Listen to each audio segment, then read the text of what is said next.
Gözlerde yaranan məhəbbət olsun. Elə bir sevgili axtarıram ki, Leyli Məcnun kimi bir sevgi olsun.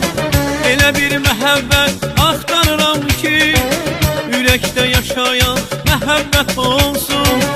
Elə bir sevgini axtarıram ki, Leyli Məcnun kimi bir sevgi olsun.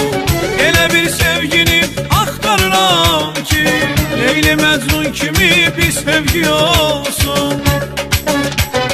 Sevgi axtarıram ürəkdən sevim, məhəbbətlə dolu könlümü verim.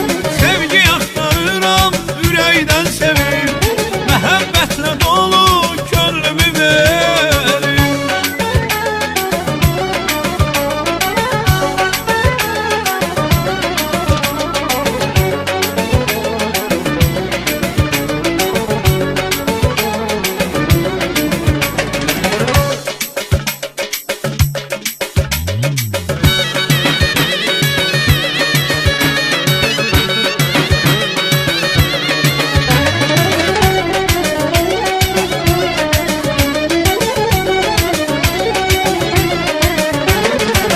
Sevgiden yanmayan göz neye lazım? Yürekten olmayan söz neye lazım? Gönülü sütmeyen köz neye lazım?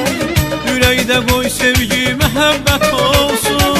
Sevgiden yanmayan göz neye lazım? Yürekten olmayan söz neye lazım? Gönülü sütmeyen köz neye lazım? Yüreğde koy sevgi məhəbbət olsun.